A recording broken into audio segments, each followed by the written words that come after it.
10 in the bin. So we got 10 in the bin.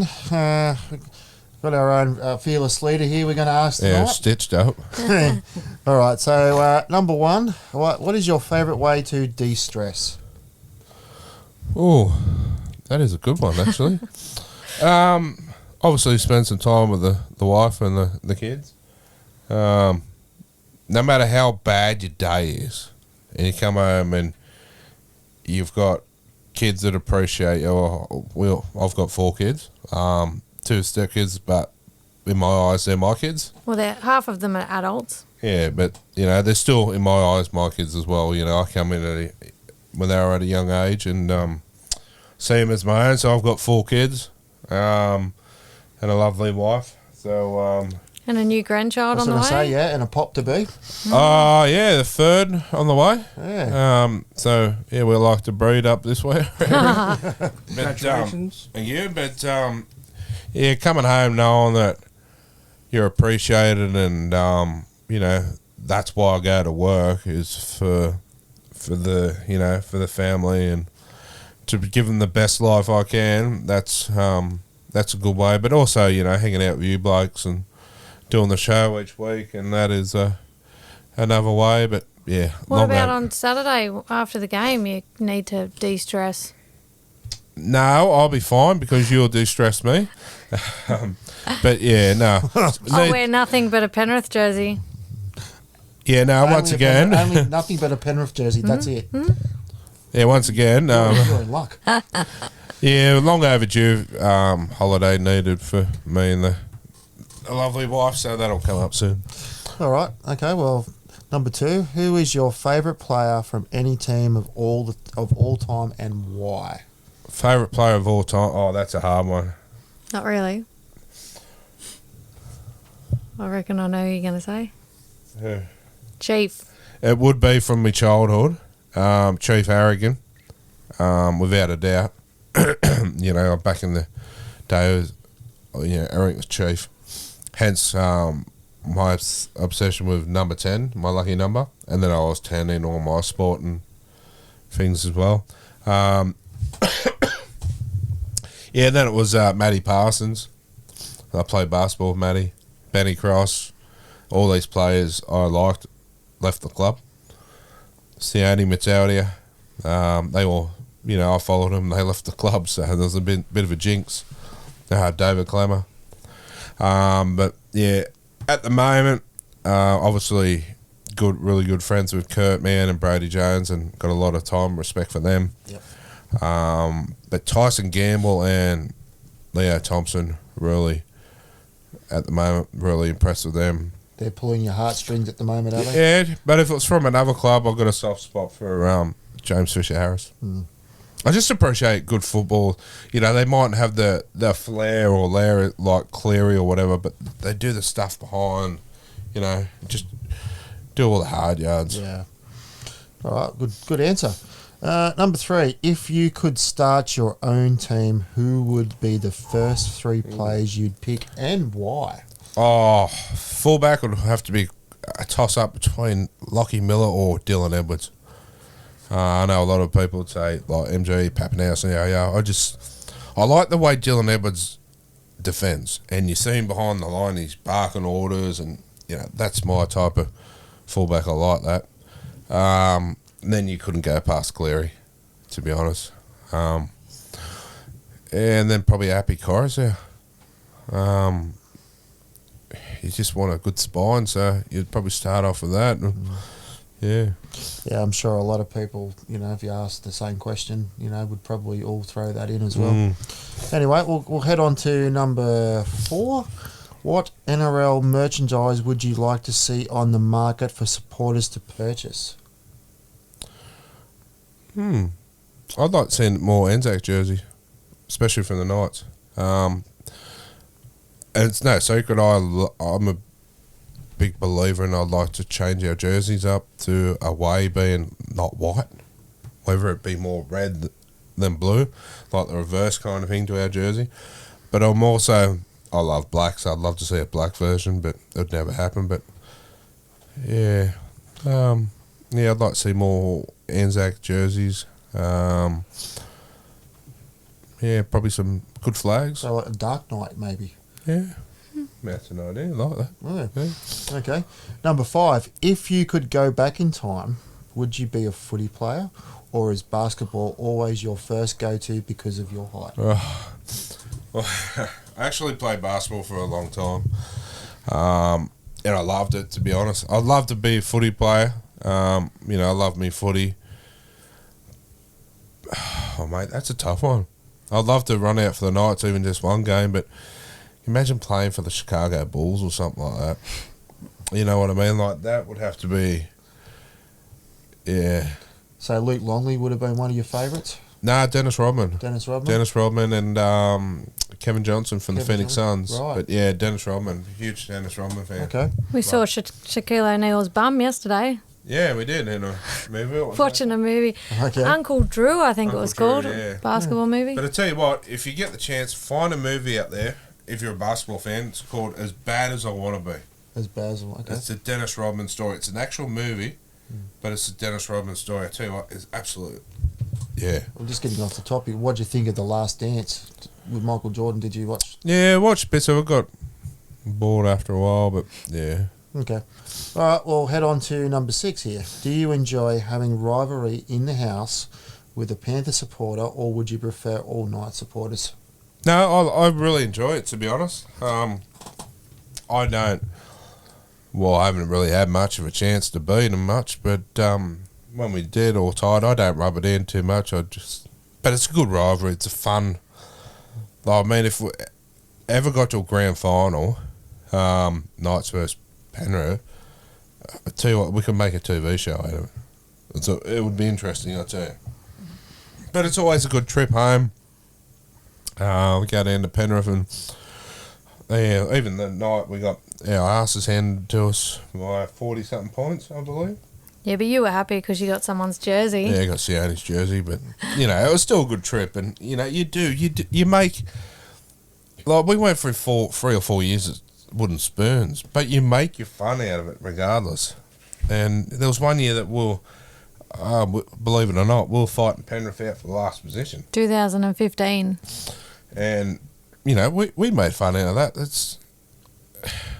Football brings a lot more to families than people think, and it's really... It's something I've got with my kids that, I missed out on with my father because he passed at such a young age, and that's something I really enjoy with the family. Okay, well, good answer, mate. Number 7, who do you think is the buy of the season this year, and why is it Tyson Gamble? Hey, I'm a huge Tyson Gamble fan. I actually got a photo with him on the weekend and had a brief chat with him, and I don't want to see the bloke go. I love the bloke. I think he's just great. Just brings that much excitement. I was disappointed when Clem was going because I thought, and I still am. But now I'm sitting there to see what's Tyson going to do. He gives you that on the edge of your seat. You're waiting to see what's going to happen. And, I'm a huge fan of his, along with Leo Thompson. But I think the buy of the season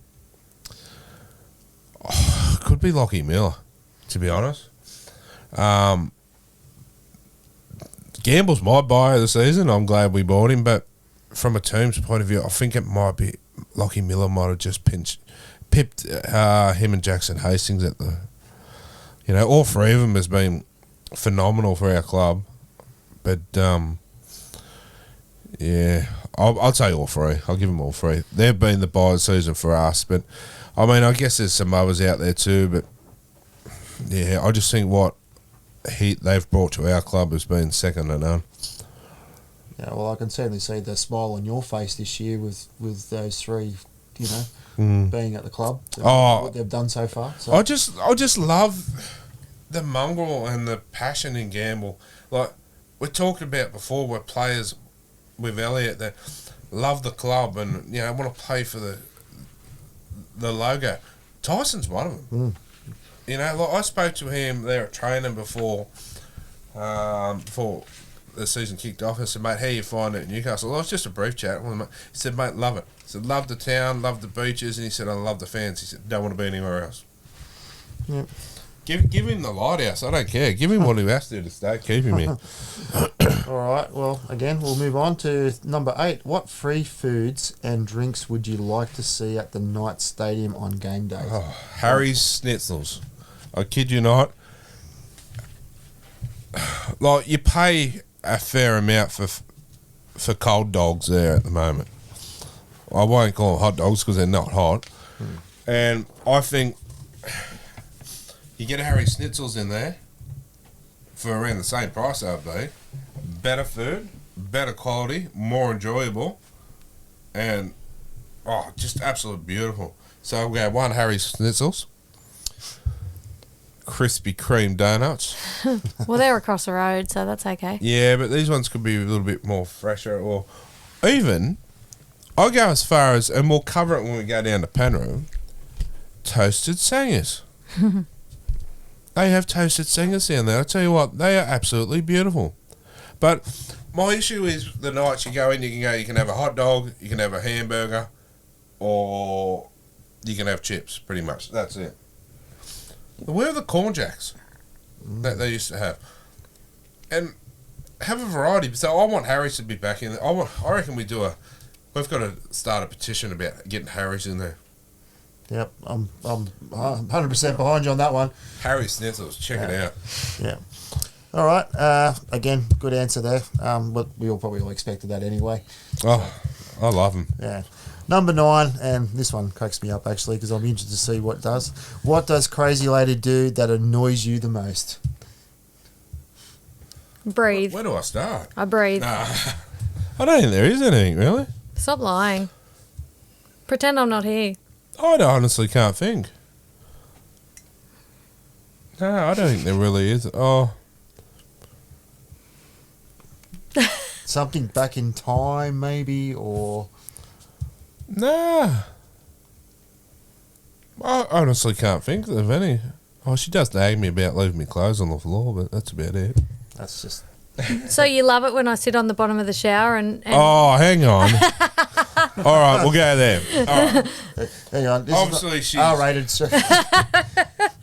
Obviously, she's 2 foot tall to a grasshopper, and I was 6'6", so you know the height difference. Anyway, she sits on the floor of the shower so she can have a good view. And anyway, so I'm in there shaving. All of a sudden, holy, hot air rises, doesn't it? So I get out mid-shaved and just go. She drops Yeah. a play lunch in the bottom of the shower. well, I can never shower alone. No matter when I have a shower, he's straight in there, straight after me. So the quickest way to get him out is to stink it out. Yeah, let's just say Hot air rises. my shower gets cut short. I was going to say, at least you're saving on water. No, because I sit in the bottom of the shower for about She half sits an in hour. there for ages. I like to get in and get out. You know, clean your bits, shave your bits. So he doesn't get a black eye sitting down there while he's looking up at you? Oh, sometimes. Okay. No, you admit you can't come in the shower. Next. And the last one here, who is going to get the silent treatment after Saturday's game? We won't be there, so there'll be no silent treatment. No, you guys will be... Yeah, but we'll still know. We'll still be watching it. You know who's going to get the silent treatment? The bloody bride and groom for having it on this day. Yeah. I tell you what though, he's not capable of the silent treatment. He's not silent. Full stop. I'm Not good really. I'm good at silent treatment. I hate the silent treatment. Especially if you go... It's one thing Okay, go back to question 9. I found what pisses me off. There you go. What does the crazy Here we lady go. do that annoys you the If most? we have an argument, like all couples argue, if you say you don't, you're full of shit. We don't do it much anymore, thank No, God. but everyone has an argument from time to time. But I do not agree on going to bed on an argument. No, I think most people would probably say the same thing. I hate it. She'll be zip-lipped, won't talk to me or whatever. I can't do it. I cannot sleep, and I refuse to go to work the next day because I'll go out on that freeway out there. That's right. Yeah, I may never come home. that's right. Nice way to get all morbid. But you don't know. Like, you see the amount of accidents that are on the road and Is that the last way you want to remember? No. No. You couldn't live with yourself. No. Have you ever seen a 6'6" chihuahua? You're looking at him. No, I've never seen a 6'6" chihuahua. That's him. Ren and Stimpy. But no, I refuse to go to sleep on an argument. So Sometimes you got no choice though, because I just won't answer you. makes a good makeup. Don't matter. Anyway, that's go back to question 1. What's your favourite way to de-stress? There you go. there you go. But, All yeah, right. no. Well, there you go. That's 10 in the bin this week with you, Smither. Thank you for answering all those questions. I think they were for Jono, but he's not here, so. I'll take okay. them. Yeah, no, they were good. Oh, what about the crazy lady? Oh, no. Should we ask him? No, I'm just saying I'm that's not not weird at all. Yeah. Yeah, no, they can. You're a celebrity. You're on the show, mate. No. Probably Corey's turn next week. Yeah. Well. So, but you're not having about the crazy lady in the shower part either. Huh? All my bad habits. No. Or maybe you're on the bottom of the floor. Nah. Nah. Anyway, while we're on a bit of humour, we got some jokes for us this week. Would you like some? Sure, I've got some if not. Nah, no, we're good. We're good. Off with you. Tim decided to tie the knot with his longtime girlfriend. One evening after the honeymoon, he was organising his golfing equipment. His wife was standing nearby watching him. After a long period of silence, she finally speaks. Tim, I've been thinking, now that we're married, maybe it's time you quit golfing. You spend so much time on the course. You could probably get a good price for your clubs. Tim gets this horrified look on his face. She says, darling, what's wrong? He goes, for a minute there, you were beginning to sound like my ex-wife. Ex-wife, she screams. I didn't know you were married before. I wasn't, he replied. Oh, good one. You got any more? One more. Only one? Yeah, because it's pretty good size. That's what she said. That's what she said. A wife arrived home after a long shopping trip and was horrified to find her husband in bed with a young, lovely thing. Just as she was about to storm out of the house, her husband stopped her with these words. Before you leave, I want you to hear how this all came about. Driving home, I saw this young girl looking poor and tired. I offered her a ride. She was hungry, so I brought her home and fed her some of the roast you had forgotten about in the refrigerator. Her shoes were worn out, so I gave her a pair of your shoes that you didn't wear anymore because they were out of style. She was cold, so I gave her that new birthday sweater you never wore even once because the colour didn't suit you. Her slacks were worn out, so I gave her a pair of yours that you didn't fit into anymore. Then, as she was about to leave the house, she paused and asked, is there anything else your wife doesn't use anymore? And so here we are. Saved the best of last, did we? Have you got any more? Are you saying there should be another one and it should be better? Oh, no, it's just... I said that was the best one of the two. Ah, that'll do. Oh, you sure? Mm-hmm. I got one. Uh-oh. Have you heard of the new movie called Constipation? No. Hasn't come out yet. Oh. Was it rated? I'm not going there. Anyways.